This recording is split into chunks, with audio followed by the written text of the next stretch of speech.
Assalamualaikum warahmatullahi wabarakatuh. Kembali lagi di channel saya.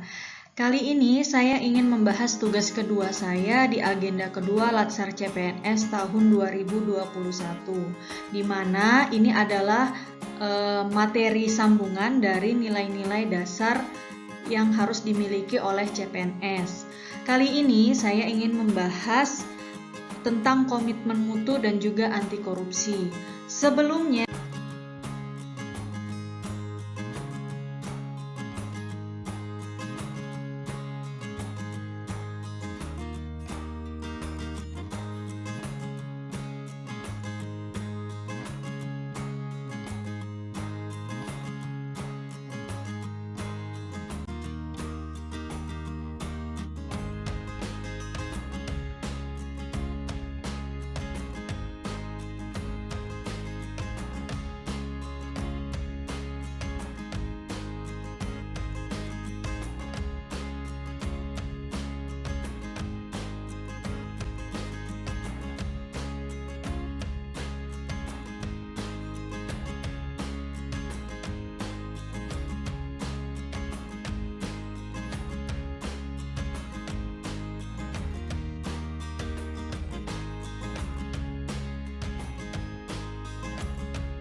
izinkan saya untuk memperkenalkan diri.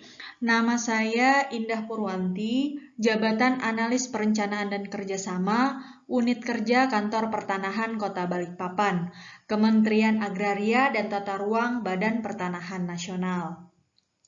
Baik, langsung saja kita masuk ke pembahasan yang pertama, yaitu komitmen mutu. Komitmen mutu memiliki 4 konsep. Konsep yang pertama adalah efektivitas. Yang kedua, efisiensi. Yang ketiga, inovasi. Dan yang keempat adalah mutu. Mari kita sama-sama mengetahui definisi masing-masing konsep. Untuk definisi pertama adalah efektivitas. Efektivitas organisasi berarti sejauh mana organisasi dapat mencapai tujuan yang ditetapkan atau berhasil mencapai apapun yang coba dikerjakan. Efektivitas organisasi berarti memberikan barang atau jasa yang dihargai oleh pelanggan. Yang kedua adalah definisi efisiensi. Efisiensi organisasi adalah jumlah sumber daya yang digunakan untuk mencapai tujuan organisasional. Efisiensi organisasi ditentukan oleh berapa banyak bahan baku, uang, dan manusia yang dibutuhkan untuk menghasilkan jumlah keluaran tertentu. Efisiensi dapat dihitung sebagai jumlah sumber daya yang digunakan untuk menghasilkan barang atau jasa. Dan yang ketiga adalah inovasi. Inovasi adalah cara utama di mana suatu organisasi beradaptasi terhadap perubahan-perubahan di pasar, teknologi, dan persaingan. Ketiga definisi ini adalah definisi yang disampaikan oleh Richard L. Duff. Merujuk definisi di atas dapat disimpulkan bahwa karakteristik utama yang dapat dijadikan dasar untuk mengukur tingkat efektivitas adalah ketercapaian target yang telah direncanakan, baik dilihat dari capaian jumlah maupun mutu hasil kerja, sehingga dapat memberi kepuasan, sedangkan tingkat efisiensi diukur dari penghematan biaya, waktu, tenaga, dan pikiran dalam menyelesaikan kegiatan. Oleh karena itu, jika dalam pelaksanaan tugas tidak memperhatikan efektivitas dan efisiensi, maka akan berdampak pada ketidaktercapaiannya target kerja, menurunnya kredibilitas institusi tempat bekerja, dan bahkan akan menimbulkan kerugian. Kita lanjutkan ke pengertian atau definisi mutu. Mutu adalah apapun yang menjadi kebutuhan dan keinginan konsumen. Ini menurut Edward Deming. Dan mutu adalah nihil cacat, kesempurnaan, dan kesesuaian terhadap persyaratan. Menurut Crosby. Mutu adalah kesesuaian terhadap spesifikasi. Menurut Juran. Berdasarkan pendapat di atas, dapat disimpulkan bahwa mutu mencerminkan keunggulan produk atau jasa yang diberikan kepada pelanggan atau customer, sesuai dengan kebutuhan dan keinginannya, dan bahkan melampaui harapannya. Mutu merupakan salah satu standar yang menjadi dasar untuk mengukur capaian hasil kerja. Mutu juga dapat dijadikan sebagai alat pembanding atau pembanding dengan produk jasa sejenis lainnya dan dihasilkan oleh lembaga lain sebagai pesaing atau kompetitor. Selanjutnya, setelah kita membahas tentang 4 konsep mutu, maka saya ingin sedikit menyampaikan bahwa apabila dari 4 konsep komitmen mutu itu dijadikan satu, maka inilah yang akan terjadi. Diperlukan inovasi, kreativitas, efisiensi untuk membuat pekerjaan kita menjadi lebih mudah. Kita perhatikan sama-sama bahwa di zaman dahulu, apabila orang ingin berkomunikasi, menyampaikan pesan, biasa melakukannya dengan cara-cara tradisional. Ada dengan kentungan, ada dengan menyalakan api unggun, memukul beduk, dan lain sebagainya. Di era sekarang,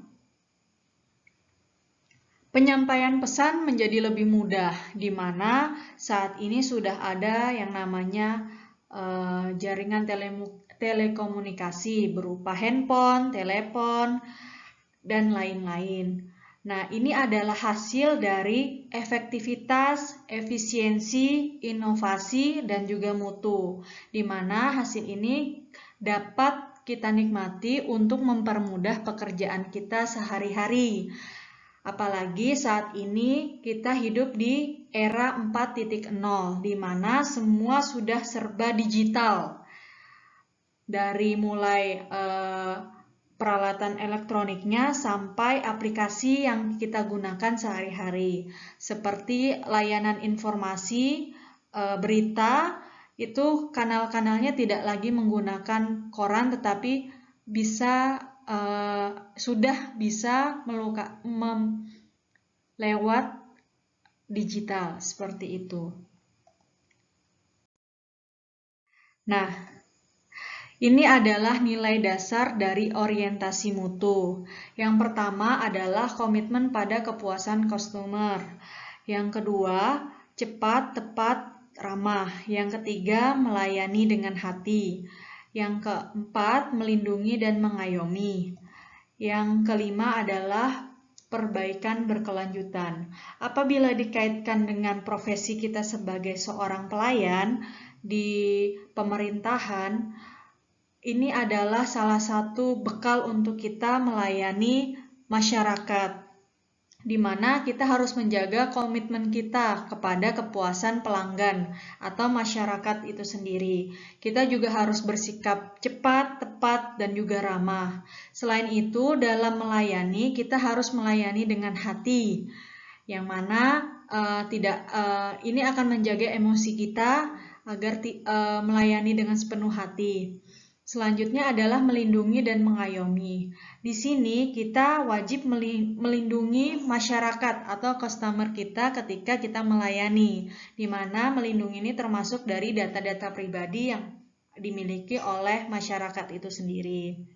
Nah, yang terakhir adalah perbaikan berkelanjutan. Maksudnya kita harus memperbaiki apa yang sudah kita jalani. Tetap harus ada evaluasi di setiap kegiatan yang kita lakukan agar semakin hari mutu yang kita berikan kepada masyarakat itu semakin membaik. Nah, ini adalah salah satu wujud dari pelayanan bermutu, yang mana ada produk, layanan, metode kerja, dan juga sumber daya. Dapat dikatakan pelayanan itu bermutu apabila produk yang kita berikan itu sudah sesuai dengan kualitas. Layanan yang kita berikan itu sudah ramah, mudah, dan juga gampang dimengerti oleh masyarakat. Yang ketiga adalah metode kerja. Metode kerja di sini di mana pelayanan itu bermutu ketika pelayanan itu efektif dan juga efisien. Dan yang terakhir adalah sumber daya. Sumber daya di sini bisa berupa sumber daya manusia dan juga sumber daya lainnya yang mendukung seperti alat-alat di kantor yang akan mempermudah pekerjaan saat melayani. Baik, kita akan masuk ke materi yang kedua, yaitu korupsi. Korupsi memiliki definisi yang berasal dari bahasa Latin yaitu corruptio, yang artinya kerusakan, kebobrokan, dan juga kebusukan. Selaras dengan kata asalnya, korupsi sering dikatakan sebagai kejahatan luar biasa. Salah satu alasannya adalah karena dampaknya yang luar biasa, menyebabkan kerusakan baik ruang lingkup pribadi, keluarga, masyarakat, dan kehidupan yang lebih luas. Kerusakan tersebut tidak hanya terjadi dalam kurun waktu yang pendek, namun juga berdampak jangka panjang. Nah, kita akan mengenal jenis-jenis korupsi. Ada yang pertama adalah kerugian negara, yang kedua suap menyuap, penggelapan dalam jabatan, pemerasan, perbuatan curang, benturan kepentingan dan dalam pengadaan, dan juga gratifikasi. Menurut Robert, korupsi adalah diskresi atau monopoli tanpa adanya akuntabilitas. Jadi, korupsi itu bisa terjadi apabila adanya diskresi dikali dengan monopoli dikurangi dengan akuntabilitas. Dan apabila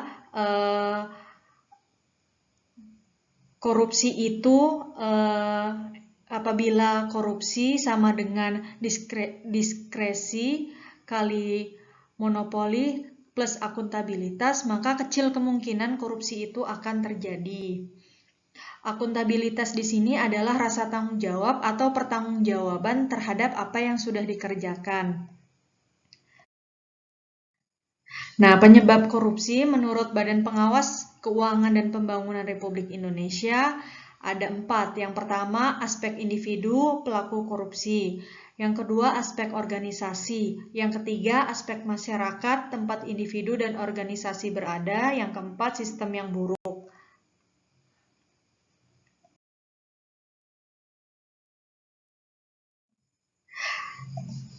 Dan kita masuk kepada sadar anti korupsi. Jadi, upaya yang kita lakukan agar kita sadar terhadap anti korupsi adalah dengan spiritual accountability atau tanggung jawab secara spiritual, di mana kita harus menyadari adanya sebelum kehidupan dunia, dan kali ini kita sedang berada di kehidupan dunia dan akan ada kehidupan pasca dunia.